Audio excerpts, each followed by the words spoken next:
Welcome everyone. This is GL's Supplemental Review. Today, we will be discussing 25 items of general education questions in preparation for September 2023 board exam for teachers. Prayer. Our Father, I turn to you seeking your divine help and mercy as I ask for your grace to help me pass my board exam. I ask for wisdom, knowledge, and understanding so that I can remember everything I have studied. Please do not abandon me in this time of need, but grant me the favor I seek. I ask this in your holy name. Amen. Taking the time to review and improve your knowledge and skills is a crucial step in becoming a licensed professional teacher, LPT. By committing to a thorough and dedicated review process, you'll be better equipped to succeed in the LPT exam and, more importantly, to excel in your teaching career. As you review, you'll gain a deeper understanding of the principles and practices of effective teaching, and you'll be able to apply this knowledge in the classroom to help your students succeed. Remember that becoming an LPT is not just about passing an exam. It's about committing to a lifelong pursuit of excellence in teaching. So take the time to review thoroughly, and know that your efforts will be rewarded with a fulfilling and impactful career as an LPT.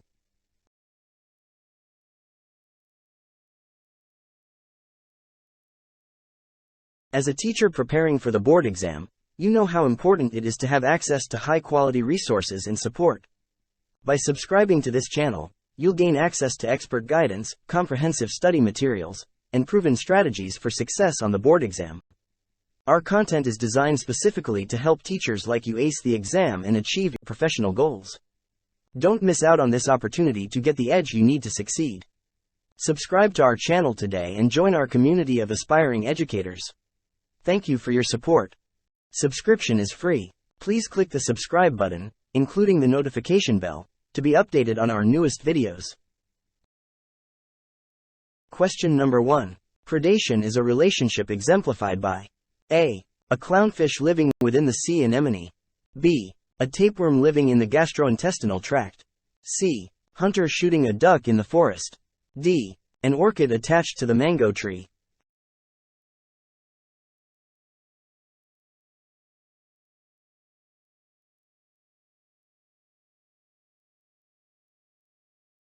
Predation is a relationship exemplified by.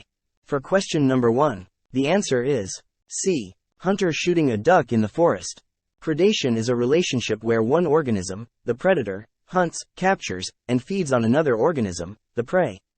In this case, the hunter shooting a duck represents a predator-prey relationship where the hunter is the predator, captures and kills the duck, which is the prey, for food. The other options represent different types of relationships. Option A. A clownfish living within the sea anemone. This represents a mutualistic relationship.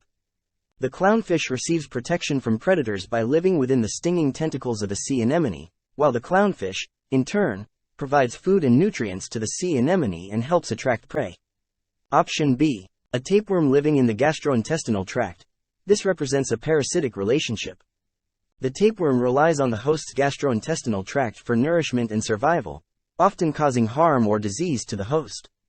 Option D. An orchid attached to the mango tree. This represents an epiphytic relationship. The orchid attaches itself to the mango tree but does not harm the tree.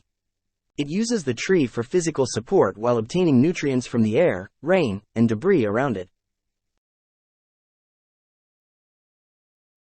Question number 2. The English man who introduced the scientific method. A. Bacon. B. Descartes. C. Boyle. D. Pascal.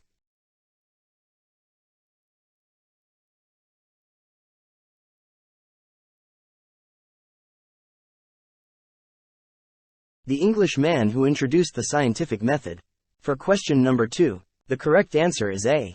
Bacon. Sir Francis Bacon, an English philosopher, statesman, and scientist, is credited with introducing and promoting the scientific method. He emphasized the importance of empirical observation, experimentation, and inductive reasoning as the foundation for scientific inquiry. Bacon's work, particularly his book, Novum Organum, had a significant influence on the development of the scientific method in the 17th century and beyond. Here are definitions for the other options. Option B. Descartes. René Descartes was a French philosopher, mathematician, and scientist.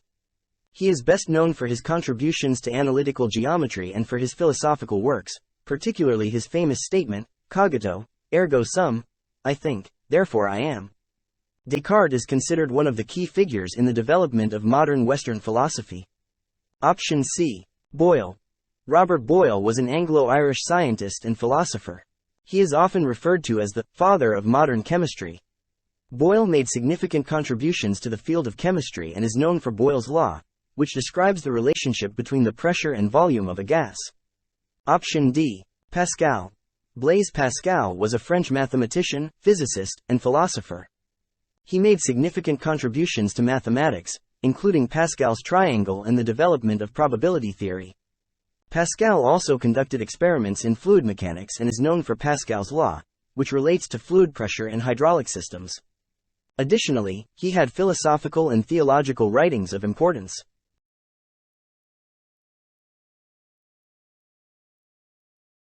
Question number 3. A muscle that forces air into and out of the lungs. A. Pharynx. B. Esophagus. C. Diaphragm. D. Larynx.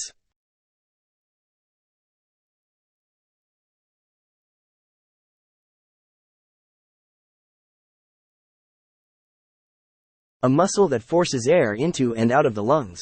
For question number 3, the correct answer is C. Diaphragm. The diaphragm is a dome-shaped muscle located beneath the lungs, separating the chest cavity from the abdominal cavity. It plays a crucial role in respiration by contracting and relaxing to facilitate the movement of air into and out of the lungs. When the diaphragm contracts, it moves downward, creating more space in the chest cavity and allowing the lungs to expand. This contraction leads to inhalation. Conversely, when the diaphragm relaxes, it moves upward, reducing the space in the chest cavity and causing exhalation. The diaphragm's action is essential for the process of breathing. Here are the definitions of the other options. Option A. Pharynx. The pharynx is the muscular tube connecting the nasal cavity and mouth to the esophagus and larynx. It serves as a passage for both air and food. Option B. Esophagus. The esophagus is a muscular tube that connects the throat, pharynx, to the stomach. It is responsible for transporting food and liquids from the mouth to the stomach through peristaltic contractions. Option D. Larynx. The larynx, commonly known as the voice box, is located in the throat. It houses the vocal cords and is involved in producing sound, protecting the airway during swallowing, and facilitating the passage of air into the lungs. Question number 4. A structure that has definite form and performs a certain function for a body is A. blank. A. Organ. B. System. C. Cell. D. Tissue.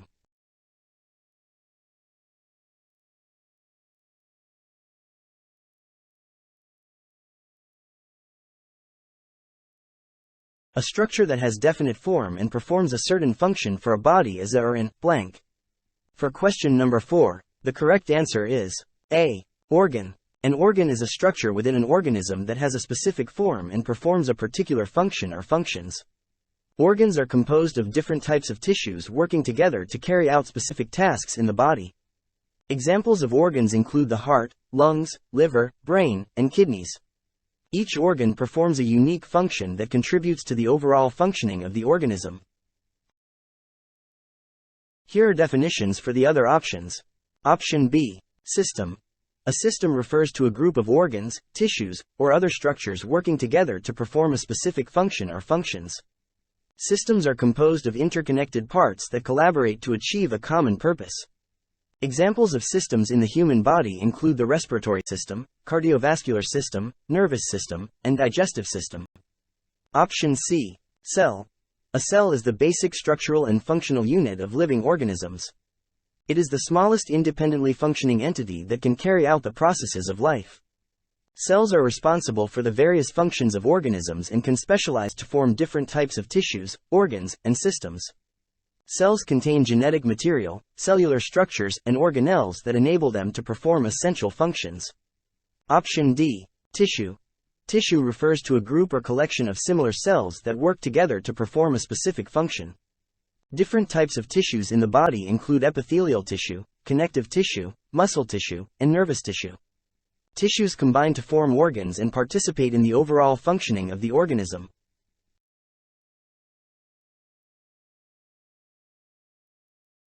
Question number 5. What can be the largest possible remainder if the divisor in a given division problem is 6? A. 4. B. 5. C. 6. D. 7.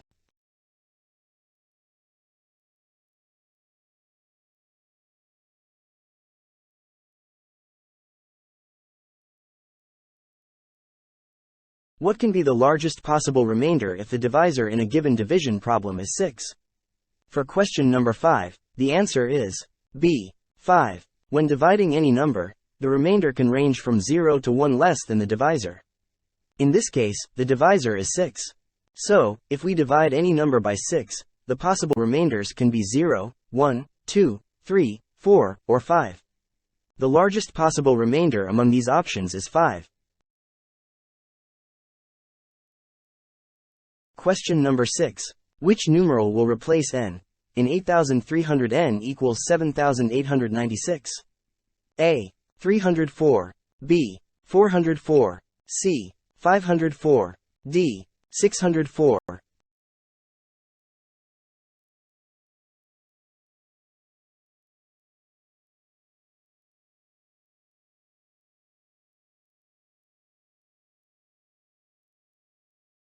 Which numeral will replace n in 8300 n equals 7896?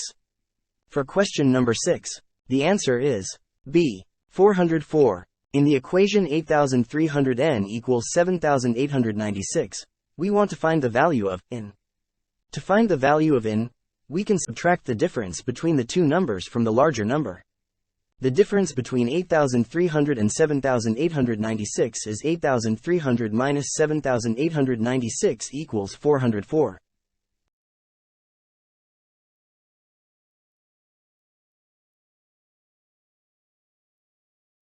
Question number 7. What are the prime factors of 140? A. 3 times 4 times 5. B. 4 times 5 times 7. C. 3 times 2 squared times 5. D. 2 squared times 5 times 7.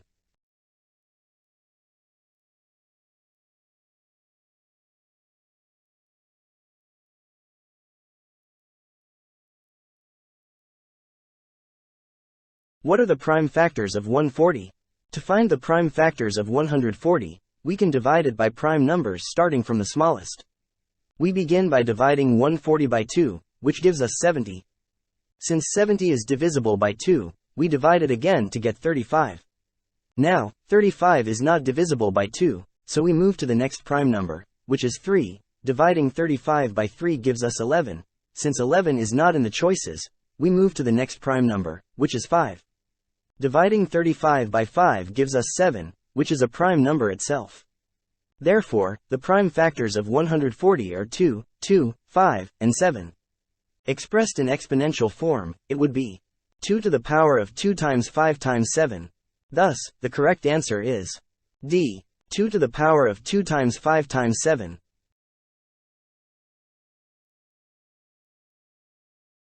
Question number 8. Mr. Santos ordered merchandise listed at 32,000 pesos. The invoice showed a net price of 2,800 pesos. Find the discount rate. A. 15%. B. 25%. C. 35%. D. 45%.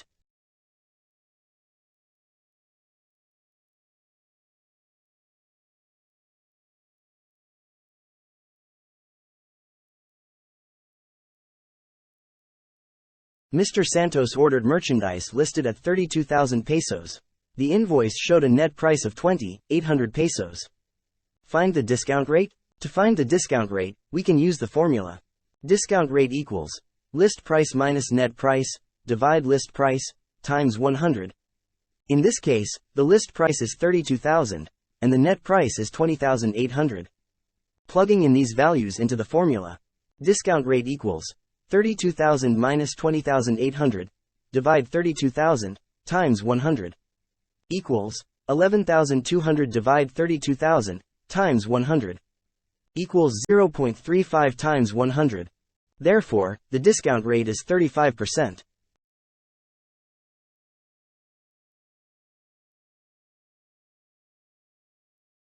Question number 9. Given the triangle ABC where C is the right angle, how will you describe sides A and B in terms of angle A? A. Opposite.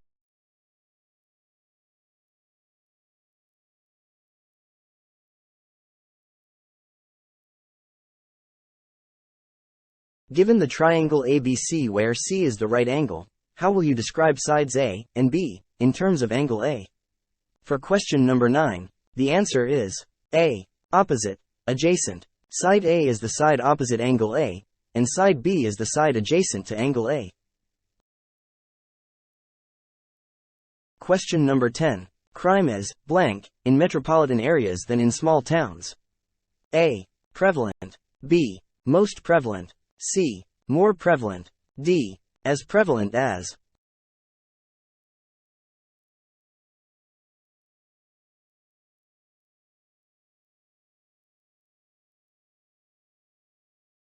Crime is blank in metropolitan areas than in small towns. For question number 10, the answer is C. More prevalent. We use more when comparing two items, actions, or states and want to emphasize that one has a higher or greater degree of a particular quality or characteristic. It is commonly used in comparative statements to highlight differences between the two entities being compared. Question number 11. Count the number of gifts received in the song, The 12 Days of Christmas. A. 78. B. 144. C. 364. D. 388.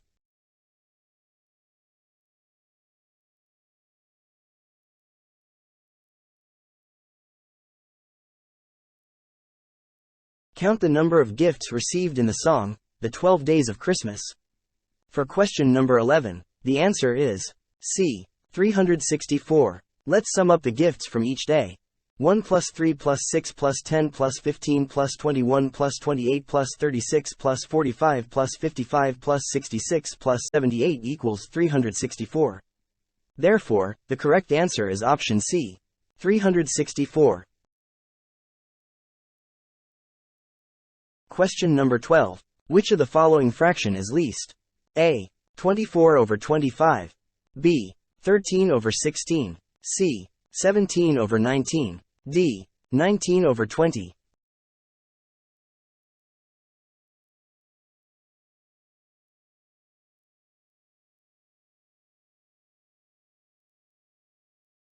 Which of the following fraction is least? To determine which fraction is the least among the given options, we need to compare their values. The smaller the fraction's value, the least it is. Let's compare the fractions. A. 24 over 25. This fraction is very close to 1, 24 over 25, approximately 0.96. B. 13 over 16. This fraction is approximately 0.81. C. 17 over 19. This fraction is roughly 0.89. D. 19 over 20. This fraction is close to 1, 19 over 20, approximately 0.95.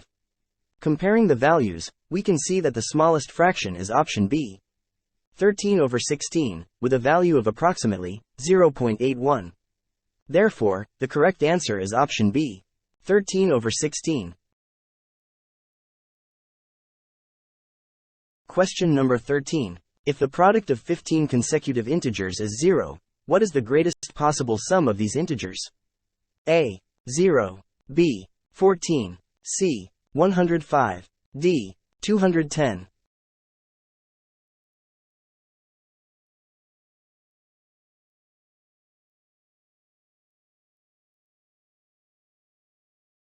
If the product of 15 consecutive integers is 0, what is the greatest possible sum of these integers? For question number 13, the correct answer is C. 105. The consecutive integers are 0, 1, 2, 3, 4, 5, 6, 7, 8, 9, 10, 11, 12, 13, 14. The sum of these consecutive integers is 105.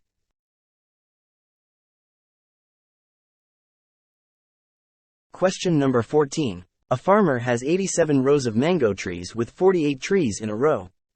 He expects to each tree to produce on an average of 29 crates. How many crates of mangoes does the farmer expect from his trees? A. 90,204. B. 121,112. C. 121,108. D. 121,104.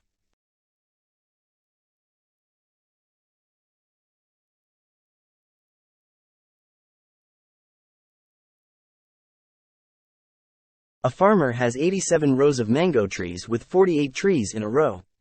He expects to each tree to produce on an average of 29 crates. How many crates of mangoes does the farmer expect from his trees? For question number 14, the answer is D. 121,104. To calculate the number of crates of mangoes the farmer expects from his trees, we need to multiply the number of rows by the number of trees in each row and then multiply that result by the average number of crates per tree.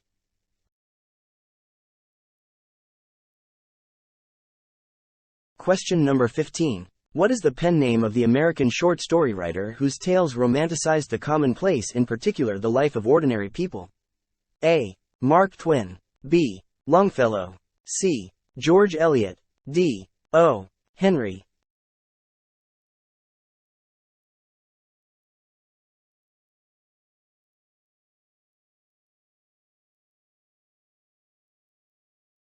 The pen name of the American short story writer whose tales romanticized the commonplace life of ordinary people is D. O. Henry. O. Henry, born William Sidney Porter, was known for his unique storytelling style and the use of twist endings in his short stories.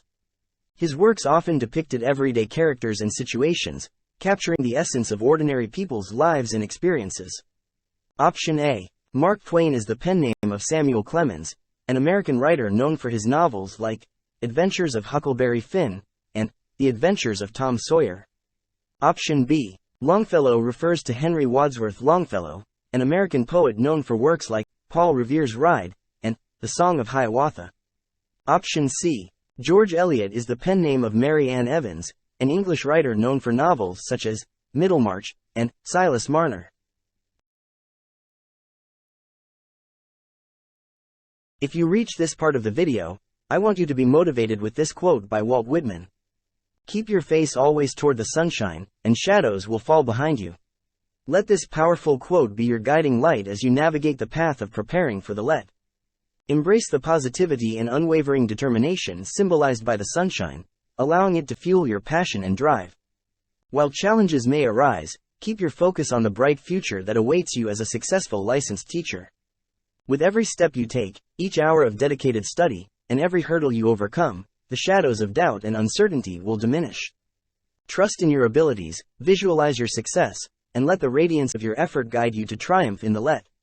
You have the power to shine brightly and make a remarkable impact as an educator. Keep your face toward the sunshine, and the let victory will be yours. Question number 16. The following are digestive organs, except blank. A. Liver. B. Pancreas. C. Alveoli. D. Gallbladder.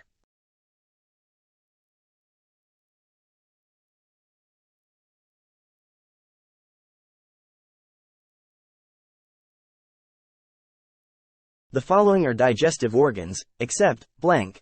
For question number 16, the correct answer is C. Alveoli. The alveoli are small air sacs located in the lungs that are involved in the process of respiration, specifically in the exchange of oxygen and carbon dioxide between the lungs and the bloodstream. They are not part of the digestive system. On the other hand, the liver, pancreas, and gallbladder are all organs that are involved in the process of digestion. A. Liver. The liver is a large organ that performs various functions, including the production of bile, which helps in the breakdown and digestion of fats. B. Pancreas. The pancreas is a glandular organ that produces digestive enzymes that help break down carbohydrates, proteins, and fats in the small intestine. D. Gallbladder. The gallbladder is a small organ that stores bile produced by the liver and releases it into the small intestine to aid in the digestion and absorption of fats.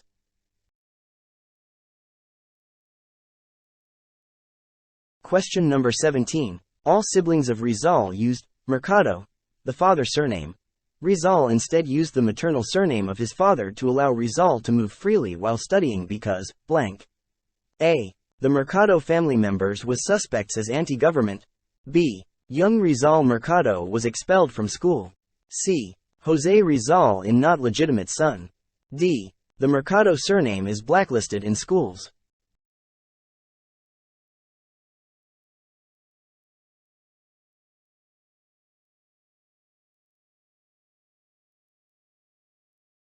All siblings of Rizal used Mercado, the father's surname.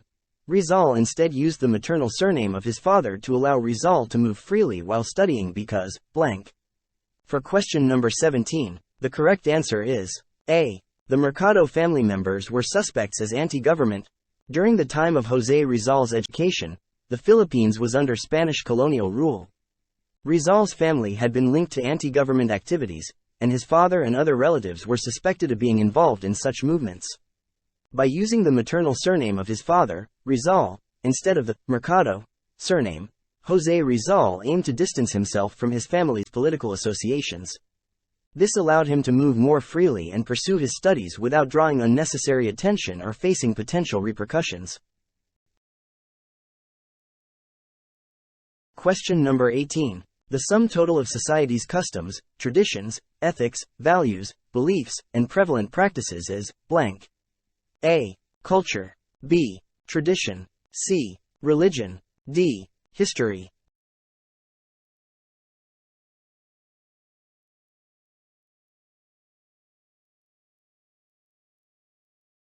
The sum total of society's customs, traditions, ethics, values, beliefs, and prevalent practices is blank. For question number 18, the correct answer is A. Culture. Culture encompasses the sum total of society's customs, traditions, ethics, values, beliefs, and prevalent practices. It includes the way of life, social norms, language, arts, literature, music, and various other aspects that define and shape a particular group or society. Tradition refers to specific customs or practices that are passed down through generations, often carrying cultural significance, but it is just one component of culture. Religion refers to a system of faith, beliefs, and worship followed by a group of people, which can be a significant aspect of culture but does not encompass the entirety of culture. History refers to the study of past events, actions, and developments, including the recorded accounts and narratives of societies and civilizations. While history can provide insights into culture, it is not the same as culture itself. Question number 19. Which president defined democracy as the government of the people, by the people, and for the people? A. George Washington. B. Thomas Jefferson. C. Abraham Lincoln. D. Franklin D. Roosevelt.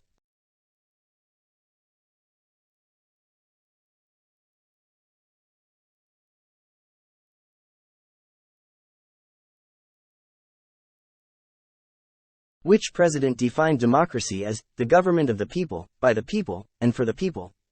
For question number 19, the answer is C. Abraham Lincoln. Abraham Lincoln was the 16th President of the United States, serving from 1861 until his assassination in 1865. He is widely regarded as one of America's greatest presidents and played a crucial role in preserving the Union during the American Civil War and abolishing slavery in the United States. Lincoln's definition of democracy emphasizes the idea that a government should be based on the will and participation of the people it governs. Question number 20. Which political theory emphasizes the importance of individual liberties and limited government intervention? A. Liberalism. B. Socialism. C. Authoritarianism. D. Fascism.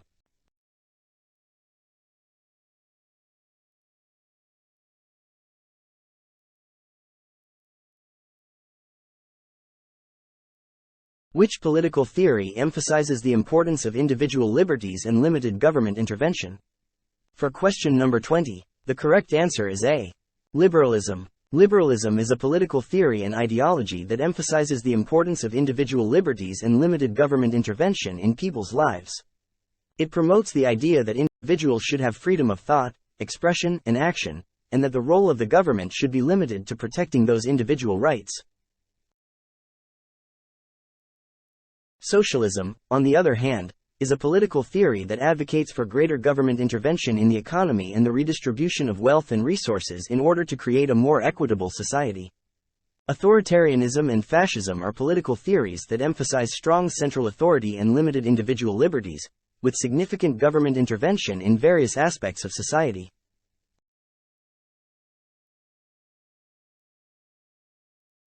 Question number 21. Which branch of law deals with the relationship between individuals and the government, including constitutional law and administrative law? A. Criminal law. B. Civil law. C. Public law. D. International law.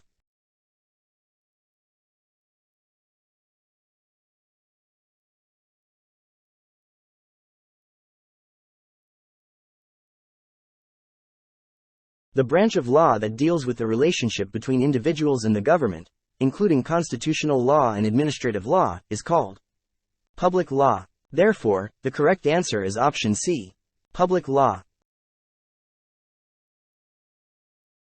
Question number 22. Which of the following is responsible for implementing and enforcing laws in a government system? A. Legislative branch. B. Judicial branch. C. Executive branch. D. Administrative branch.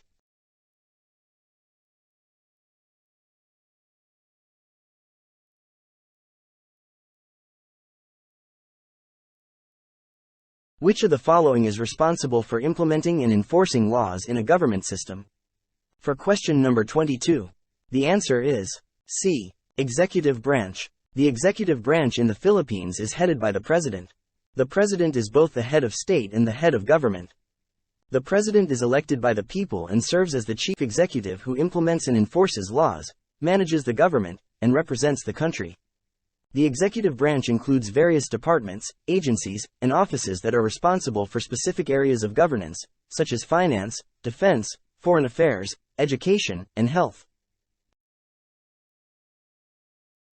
Option A. Legislative branch. The legislative branch in the Philippines is known as the Congress. It is responsible for making laws and consists of two chambers, the Senate and the House of Representatives.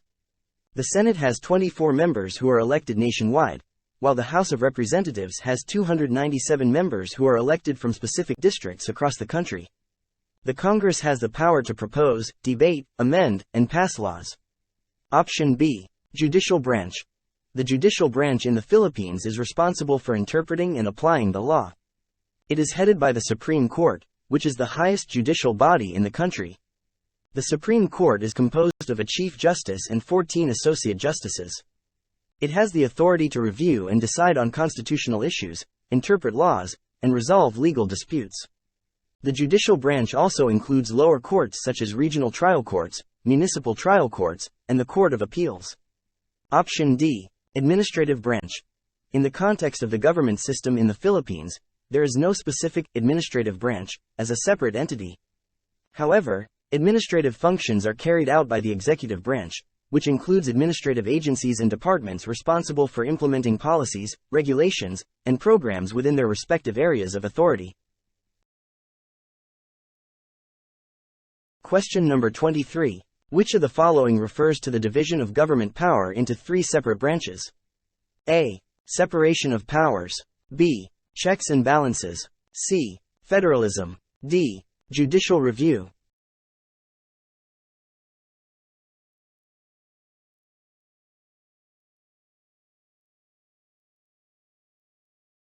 Which of the following refers to the division of government power into three separate branches? For question number 23, the answer is A. Separation of powers. The principle of separation of powers involves the distribution of governmental authority among three distinct branches, the legislative, executive, and judicial branches. Each branch has its own set of powers and responsibilities, which serve as a system of checks and balances to prevent any one branch from accumulating excessive power. This system helps to ensure a more balanced and accountable government. Here are the definitions of the other choices. Option B. Checks and balances. Checks and balances is a principle that ensures that each branch of government is granted certain powers to limit or oversee the actions of the other branches. This system prevents any one branch from becoming too powerful and helps maintain a system of accountability. For example, the legislative branch can pass laws, but the executive branch has the power to veto those laws. The judiciary can also review the constitutionality of laws passed by the legislative branch. These checks and balances promote a balance of power among the branches. Option C. Federalism. Federalism refers to the system of government in which power is divided between a central government and multiple regional or state governments. The government follows a unitary system, where power is centralized in the national government, rather than a federal system.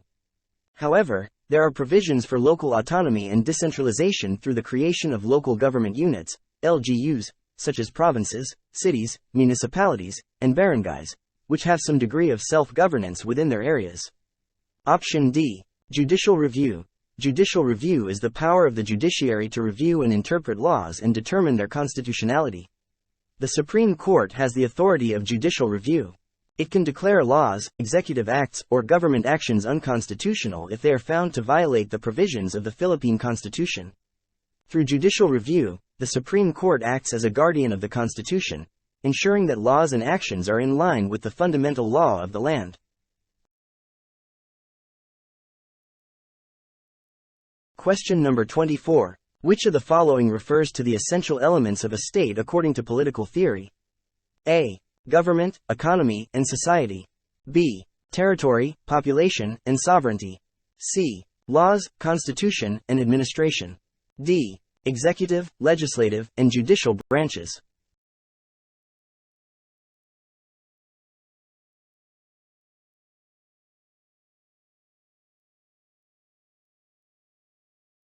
Which of the following refers to the essential elements of a state according to political theory? For question number 24, the answer is B. Territory, population, and sovereignty. According to political theory, these four elements are considered fundamental to the existence and functioning of a state. Territory. A defined geographic area that is under the control and jurisdiction of the state, including land, water bodies, and airspace. Population. The group of people who reside within the state's territory and are subject to its governance. Sovereignty. The supreme authority of a state over its territory and population, which allows it to exercise power, make decisions, and enforce laws without external interference. Government. The organized system or institution through which the state exercises its authority and governs its population. The government consists of the executive, legislative, and judicial branches that are responsible for making and implementing laws, maintaining order, and providing services to the population. Question number 25. Which of the following refers to a system or organization that exercises authority and control over a community or society? A. Bureaucracy. B. Legislation. C. Government. D. Politics.